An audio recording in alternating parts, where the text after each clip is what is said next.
पुढची बातमी अमेरिकेतून। जगातील महासत्तेच्या अर्थव्यवस्थेला आता भारतीय अर्थतज्ञ दिशा देणार आहेत।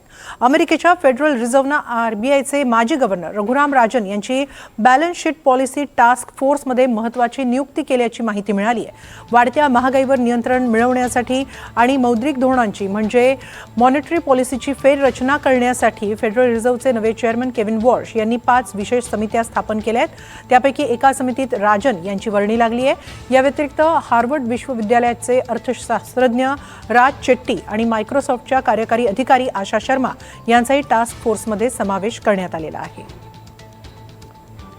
नेमके हे 3 भारतीय काय भूमिका बजावणार आहेत अमेरिकेच्या अर्थव्यवस्थेत पाहूया एकदा। Federal reserve chairman Kevin Warsh यांच्याकडून 5 विशेष समित्या स्थापन करण्यात आल्या आहेत। Communication, balance sheet policy, data productivity and job inflation framework अशा या समिती आहेत। रघुराम राजन यांची balance sheet policy task force समितीवर नियुक्ती झाल्याचं कळतंय। त्यांच्यासह हार्वर्ड अर्थशास्त्रज्ञ कॅरेन डिनन आणि माजी गव्हर्नर जेरेमी स्टेन यांचा समावेश आहे। हार्वर्ड विद्यापीठाचे अर्थशास्त्रज्ञ राज चेट्टी यांची डेटा टास्क फोर्समध्ये नियुक्ती करण्यात आलेली आहे। त्यांच्यासह डग मॅकमिलन आणि शिकागो विश्वविद्यालयाचे अर्थशास्त्री केविन मर्फी यांचाही समावेश आहे।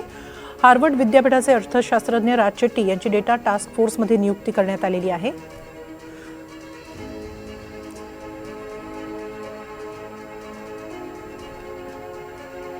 फेडरल रिझर्व्हच्या धोरणात्मक निर्णयांसाठी वापरल्या जाणाऱ्या डेटा गुणवत्ता सुधारण्यासाठी ही समिती काम करेल। चेट्टी हे रिअल टाइम आणि प्रशासनिक डेटाचा वापर करून इकॉनॉमिक मोबिलिटी, असमानता आणि लेबर मार्केटचा अभ्यास करण्यासाठी ओळखले जातात। तर मायक्रोसॉफ्टच्या कार्यकारी अधिकारी आशा शर्मा यांची प्रोडक्टिव्हिटी आणि जॉब्स टास्क फोर्समध्ये नियुक्ती करण्यात आली आहे। मार्क अँडरसन आणि स्टॅनफोर्डचे अर्थशास्त्री चार्ल्स आय जोन्स यांचाही त्यात समावेश आहे। हा टास्क फोर्स एआय सह न्यू जनरल पर्पज टेक्नॉलॉजीजच्या आर्थिक प्रभावाचा अभ्यास करणार आहे।